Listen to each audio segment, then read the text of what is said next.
The doctors told my husband I was gone. "We've done everything we can," they said as the heart monitor showed a flat line. For 9 minutes, my body lay lifeless on that delivery table at Mount Sinai Hospital, while my newborn daughter cried in the next room. But I wasn't gone. I was somewhere else entirely. My name is Sarah Goldman, and what I experienced during those 9 minutes completely transformed everything I believed about life, death, and what comes after. Before I tell you what happened, you should know a little about me. I was never the spiritual type. I'm a high school history teacher from Cherry Hill, New Jersey. My husband Jake and I had been married for 4 years, and this was our first baby.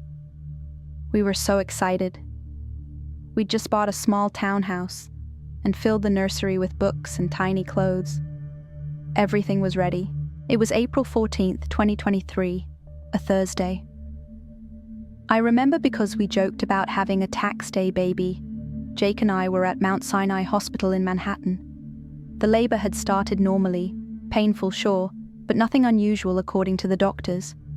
After 8 hours, though, something went terribly wrong. I started hemorrhaging uncontrollably. The last thing I remember was the crushing pressure in my chest and Jake's voice getting farther away as he called my name. I saw the panic in his eyes before my vision tunneled. The monitors flatlined. The room erupted in chaos.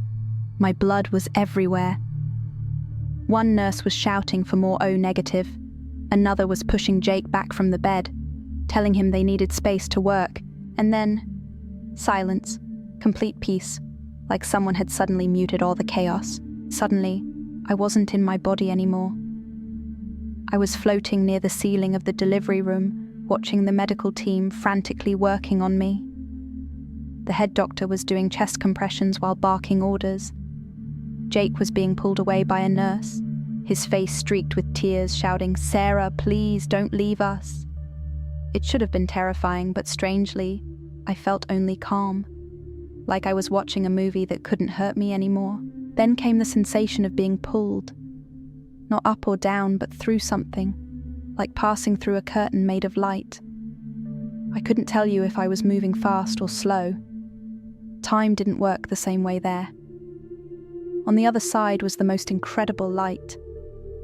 Not blinding or harsh like the sun, but warm and welcoming, like the glow of a perfect sunrise multiplied 1,000 times. It felt like coming home after being away for too long. That's when I saw him, standing there waiting for me. Jesus. Now I need to stop here and say something important. I grew up in a traditional Jewish home in Cherry Hill, New Jersey. Hebrew school every Sunday, Shabbat dinners on Friday nights, my bat mitzvah at 13. My grandparents were Holocaust survivors who came to America with nothing. Our family lit Hanukkah candles, not Christmas trees. I wasn't looking for Jesus. I wasn't expecting him. If anything, meeting him was the last thing I would have imagined. He didn't look like the Jesus from church paintings. You know, the pale guy with flowing brown hair and a beard. He looked real, Middle Eastern. His skin was olive-toned, weathered by the sun, and his eyes, deep brown eyes that held such understanding and love that I felt completely seen for the first time in my life, not judged. Seen. I wanted to speak but didn't need to. My thoughts were as clear as words. I'm Jewish, I thought, feeling somehow like I needed to explain myself. He smiled gently and said, "I know who you are, Sarah. I've always known." His voice wasn't loud, but it resonated through me like it was coming from inside and outside at the same time. Those words broke something open inside me. All my religious confusion, all the boundaries I'd been raised with, they just dissolved in his presence. What he showed me next is why I'm sharing this story. He began revealing truths about our world, past, present, and future, that shook me to my core. He took my hand. I could feel the warmth of his touch even though I no longer had a physical body. And suddenly, we were somewhere else. Not a place, exactly, but a space where understanding flowed directly into me. No single religion has it all right, he told me. Over centuries, Every faith has warped parts of my message. They've used my name for control, not love." His words weren't angry, just heavy with sorrow. "People fight over doctrines I never taught and ignore the love I commanded. When I asked about the suffering of Jewish people throughout history, about the Holocaust that took my great-aunt's entire family, his eyes filled with grief. So much pain done in my name by those who never knew me," he said. I felt his deep anguish. "The darkness in human hearts has caused such suffering, Sarah, but know this, I wept for every one of them. I was with them in the camps, in the gas chambers. I never abandoned them. I felt tears that weren't physical tears." "Then why didn't you stop it?" "Free will," he answered gently. "Without true freedom to choose, love means nothing. But I never leave, even in the darkest moments." Then everything shifted. Suddenly we were looking down at Jerusalem, but it wasn't the Jerusalem I recognized from photos or news reports. It was like watching a living map where time was compressed. I witnessed violence, missiles flying, buildings crumbling. I saw the dome of the rock shattered, the western wall partially collapsed. It was horrible. Women clutching children, running through streets filled with smoke and debris. But then, just as quickly, the chaos transformed into something beautiful. People embracing, praying together, children playing in streets that had just seen war. And in the place where there had been destruction, something new was rising. "What is this?" I asked, overwhelmed by the contrasting visions. "This is what's coming," he replied, "but not in the way people expect. Not the end, but a new beginning." He spoke about Israel, about its leaders making decisions from fear rather than wisdom. He mentioned specific names, leaders I recognized from the news. "They believe they protect my people," he said, "but they've confused political power with spiritual purpose." He showed me visions of peace agreements that seemed impossible, including one where Donald Trump stood alongside Israeli and Arab leaders in a room filled with golden decorations, signing documents while cameras flashed. I literally laughed out loud. "Seriously? Him?" Jesus nodded, with what looked almost like amusement in his eyes. "Many mock this man, and rightly so in some ways. But I can use anyone, even someone flawed. Sometimes, especially someone flawed. Those who believe themselves righteous rarely listen for my voice." He revealed that Trump would serve a second term and be part of something historic. Not because he understood God's plan, but because he was willing to break rules others wouldn't. "This isn't about politics as you understand them," Jesus explained.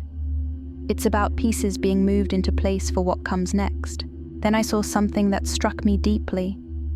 Jewish people, rabbis with long beards and black hats, soldiers still in their IDF uniforms, mothers cradling babies, teenagers with their phones, all of them seeing Jesus in dreams and visions, questioning everything they'd been taught to believe.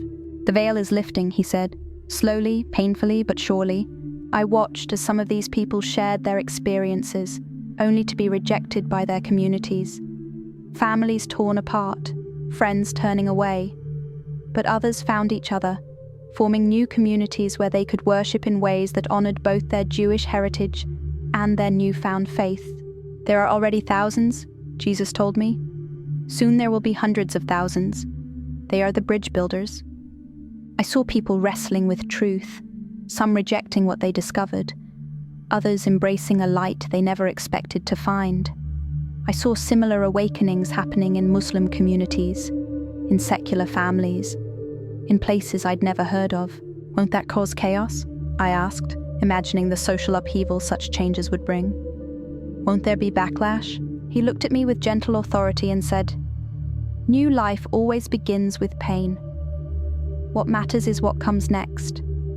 Remember the birthing process you just experienced. Intense, painful, frightening. But what follows is new life. Then his expression grew more serious. The light around us seemed to intensify, highlighting the contours of his face. "Sarah, you've been chosen to witness this and tell others."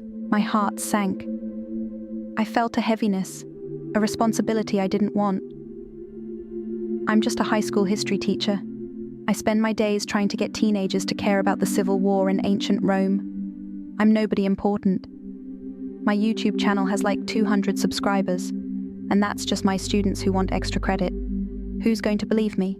He placed his hand over my heart, and warmth rushed through my entire being. Not just comfort, but strength, like liquid courage filling every part of me. "You are mine," he said. "That's all that matters. Your voice will reach those who are ready to hear it. Not everyone will believe, but those who need this message will find it. Trust me in this." Then he showed me my daughter, my baby girl I hadn't even held yet. She was healthy, pink-cheeked, crying in a nurse's arms while Jake stood nearby, his face torn between grief and love. I could see doctors still working frantically on my body. "Your daughter needs you," Jesus said softly. "She will be part of this story too, though in ways you cannot yet see." Before sending me back, Jesus showed me one final vision. Religious leaders from all faiths sitting together in what looked like a large circular room with windows overlooking Jerusalem. There were rabbis in kippot, Catholic priests in collars, Protestant ministers, imams in traditional dress, and others I couldn't identify. They weren't arguing, but actually listening to each other, nodding, occasionally smiling. On the table before them were sacred texts, the Torah, the Bible, the Quran, all open. "This is coming too," he said. "A time when my people will stop fighting over who owns me and start living as I taught. The walls between religions will begin to crumble, not because they are destroyed, but because they are no longer needed. Love will do what doctrine could not." I shook my head, thinking of the religious conflicts that had shaped human history for thousands of years. That seems impossible. People have been killing each other over religion since forever. He smiled, and it was like the sun breaking through clouds. With man it is impossible, but with God all things are possible. Then he showed me the Temple Mount with a new temple unlike anything I expected. It wasn't the massive stone structure from ancient drawings or the fantasies of religious extremists. It was open, filled with light, with gardens and flowing water. People of every background prayed there together, some kneeling on prayer rugs, others swaying in traditional Jewish prayer, others standing with hands raised. "This will be the third temple," Jesus said. "Not for sacrifice, but for unity. A house of prayer for all nations. The sacrifices ended with me. This place will be for reconciliation. But how?"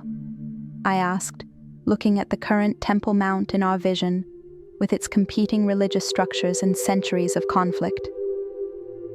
"With everything that's there now, the conflict, the politics, the Al-Aqsa Mosque, the Dome of the Rock. Muslims would never allow it. Jews wouldn't compromise. Christians would fight over the details. There will be a solution no one has thought of yet," he replied simply. "It will be my doing, not man's. What seems impossible with human understanding becomes possible when hearts change first." He showed me more. Technologies emerging from Israeli startups that would help solve water crises, breakthroughs in medicine coming from unexpected collaborations between scientists who had once been enemies. I saw archaeological discoveries beneath Jerusalem that would shake the foundations of all three Abrahamic faiths, forcing new conversations and new understandings. His final warning was the most urgent. The light around us dimmed slightly, and his expression became more solemn. "Sarah, listen carefully. The greatest danger to humanity isn't climate change or war or even poverty. It's spiritual blindness. People think they're serving God, but they're only serving their own power and fear. They've wrapped my name in politics, hatred and pride, and then wonder why they don't feel me. He showed me religious leaders living in luxury while preaching sacrifice, politicians using faith as a weapon while living without compassion, ordinary people claiming devotion while ignoring the suffering around them. The awakening must happen here first, he said, touching my heart. One by one, heart by heart. That's why your story matters. I wanted to stay in that place of perfect love and understanding. The thought of returning to my body, to pain and limitation and confusion, was almost unbearable. Please, I whispered, let me stay with you. I don't want to go back to the mess and the hurt. He looked at me with compassion that ran deeper than any ocean. Sarah, my beloved, he said, heaven is your home, but your mission isn't finished. Your daughter needs her mother. Your husband needs his wife. And there are people who need to hear what you've seen. He embraced me then, not a casual hug, but an embrace that felt like it healed every broken place inside me.